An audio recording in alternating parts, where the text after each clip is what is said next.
Hi, welcome to Project Play. I'm Kaye England with Wilmington Prints, and in today's video, we're going to be looking for some hidden blocks. Let's start hunting. Okay, as you can see, hiding blocks is not difficult because I've hidden all of these. Do you see me? I'm sort of hidden in the picture. I thought it'd be fun today to put all this color in front of us because this hidden blocks quilt, folks, let me tell you, is a stellar project to work on. I don't care if you're an advanced quilter or if this is the first time you've ever tried to do patchwork, you are going to love working with this project. It's fun, it's happy, it's bright, and it's incredibly easy. Now, in the last video, we shared with you how we get our names for our pre-cuts. Again, today, we're going to be working with carrots, which is pre-cuts. We'll be working with 2.5-inch strip packs, and we'll be working with magic colors, are all the brights that you see behind me, and then our dry brush white gems, carrots of gems, bright shiny things. That's going to be our packets for this video. If you've worked with the Wilmington Prints packets, one of the things I'm not sure I've addressed with you, what sets them apart from some is they are not pinked. They are actually clean cut and they are shrink wrapped. So when I open this, I don't have to guess, is my measurement to the outside of the line or the inside of the line? And when I am working with something that the finished 2.5-inch strip is so important, then that becomes a big player in the success of your work. So we've got our Magic Colors pack with all of these gorgeous 40 colors. And we've got our dry brush white, which is going to be our border and our binding. And as you also can see on the quilt behind me, I actually got this one quilted and bound, so that makes it show just a little bit better. Now I'm going to build this block, and I'm telling you, you're going to not believe as simple as it is. And again, like we did in the last video, I don't see any need to sew. I'm going to show you a completed single block, and then we'll give you some graphics of how these all play. And I'm just going to make myself a 9 patch. So let's pretend we're sewing, but we are not. And then in your directions, it's going to tell you that you are to cut X number of units from 4 fabrics. Well, you're going to cut from all of them, quite frankly. But you're going to choose 4 fabrics that are going to live in this block. So I have a set of 4, and I will have that times 20 blocks because our project is made up of 20 of the exact same thing I'm going to build for you. But there's a little bit of quirkiness in the way this is built, and I will tell you, the pattern writers have done a brilliant job of making this a surprise and yet so very easy. When I end up with my white 9 patch, I'm now just going to fill in, and I put all 4 colors. Now what you want to be thinking about, I have put them in just a random order because each one of the ones that live in the middle have another block built off of it, so you can play around with it on your starting block. So I'm just going to make a block, then I'll explain how it's laid out.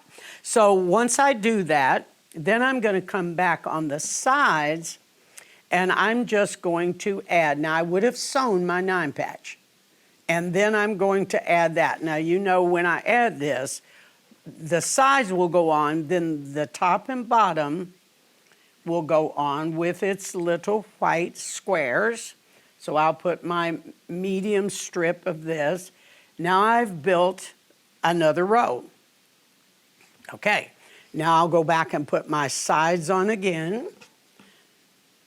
And now I'm going to end up putting the last 2 rows on, and those rows will also get squares, and they'll end up being out like this because we're not sewing, so this looks a little awkward.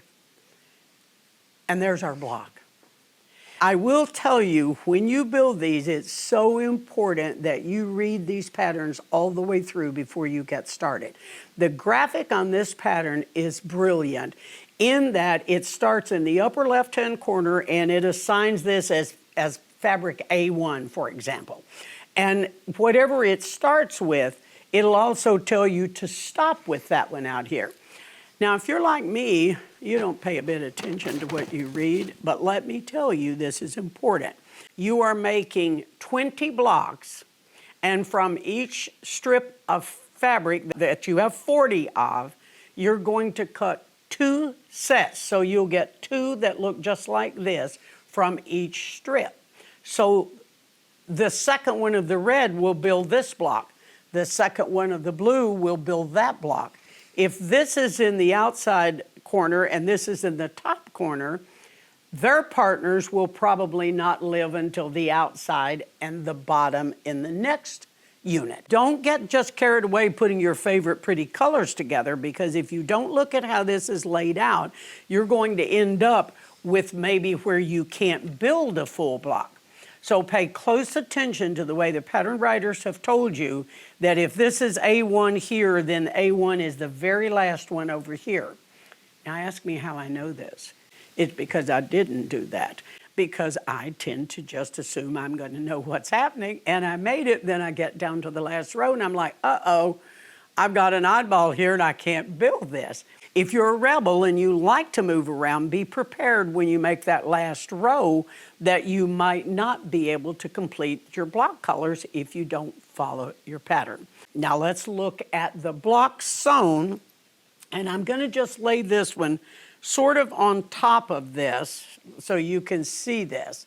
So what I've done, and I didn't use the exact fabrics because I used all 40 of my strips to make the project. Of my 40 strips, I have used all of them, so I didn't have extras to play with, so I just got in my stash and made another block. So you do not have extras of this. So it's really important that you measure twice, cut once. Again, ask me how I know this. I'm lucky enough to have a little bit of some of these in my stash, so I was able to bail myself out. You can see that I'm going to, let's say this was my top left block. This will be a side, this will be the top, this will build with the second block. Its partner will form my blue hidden block. The pink will form my second hidden block. So if I just pretended that this was going to lay this way, and let's pretend the colors were all the same, then these would both be the same color, and I would have ended up and built my block. Even though this is not red, you can certainly see that my tops don't have a partner. My sides and my bottoms will have partners. Now let's look at the back of this block.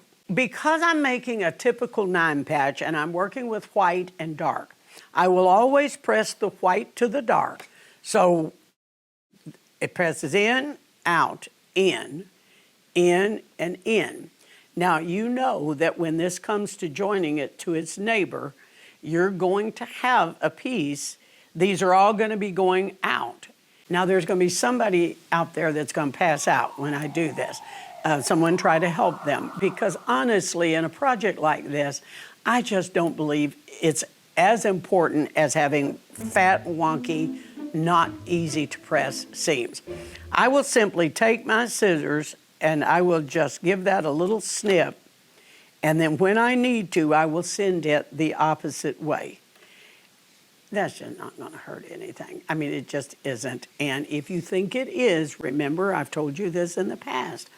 Your choice is press everything open. And let me tell you, that would be a deal breaker for me. You could, of course, force that whole seam to go the other way, but look how it doesn't want to go that way. So why would I disturb all of these seams, these 4, when all I have to do is take a nip out of that one?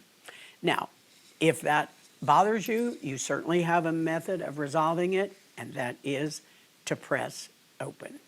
Now that I've showed you how to make the block, your job will be to cut all 40 of your pieces, of your colored pieces, your magic colors, into 2 sets, And you're going to measure carefully because you need all 40 of those.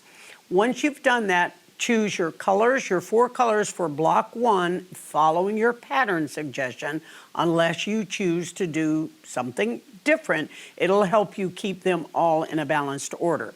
Now, you know that once I've made all my blocks, and you probably won't make yours quite as quick as I made mine because I had to get finished, but I would really pay attention to when you do block 1, block 2 has got to have set things in a position. When you start building the next row, that's where you really have to pay attention because you have to match the elements that build that next hidden block. So let's take a look at how I assemble. I prefer to work in a 4-patch format when I can. The pattern is written row 1, row 2, row 3, row 4, row 5, and that is a perfect way to work. I don't know, somehow in my head it's a little bit easier for me if I build 4 units and 4 units where I put the top 4 and the next 4 together. Then I came down and put this 4 and this 4 together. So now I have 4 big 4 patches that equal 16 blocks. Then I end up putting the next row on all by itself. So I would have a big 4 patch, I would assemble that, then I would add the bottom row, there would be my 20 blocks, 5 rows tall, 4 rows wide. And regardless of the method that you use, that's your goal. And then you do have an extra batch of your white dry brush in order to put the first border on, and that's also going to be your binding. Now, you know I told you last time, let's just say you're sitting on a fine piece of Wilmington prints, bright, shiny something, and you want to make yours a little bit larger. That would be a great way to do it by putting a print border on or a different color. You also could, let's just say you wanted this quilt to be twice the size, just buy yourself 2 packs. And just keep making blocks and building on your patterns and you'd be all set and ready to go. So once you've built this, then you decide on how you're going to quilt it, the binding and all of that stuff. But I will tell you that I think this is a fun, happy project to work with. And as you print your pattern, you'll be aware that there are 3 different colorations on the front and 3 on the back. When you open this pattern up, it's got, I'm telling you folks, it's got clean, perfect alignment of how to get your 40 pieces in a balanced order without struggling. So pay attention to that. So when they refer to color 1, that can be any color of the 40. You just have to choose whatever you want to be number 1, number 2, number 3, and number 4, and then you can build it. And this is a quilt that I think you will be served well if you have a wall to work off of or some sort, if you have to work on the floor or whatever. And years ago, we used to tell people, you know, if you buy a flannel-backed tablecloth, then you can lay that down, lay your blocks down on it and pick it up, and they'll sometimes just stick to that. Now, as you look at this, can you even find me? Look, did you notice what I did? I talked about the gems again. I pulled out an old chenille spread, which I love those. I thought it was fun to have the colors. I went straight to the garden and picked some black-eyed Susans. You see, we're working hard to impress you folks with what we're doing and having a good time. And this would be a good chance to say to you, sewing is supposed to be fun. So while you're doing this, don't struggle with it. If you miss a point and it's not as clean as you would like it to be, I'm sure this quilt's going to live in somebody's life and make them very happy. And I doubt that they're going to point out the fact that you might have missed a point. So we can't wait to see what you do with your hidden blocks. We look forward to seeing you next time. Have a great time finding your hidden blocks. See you later.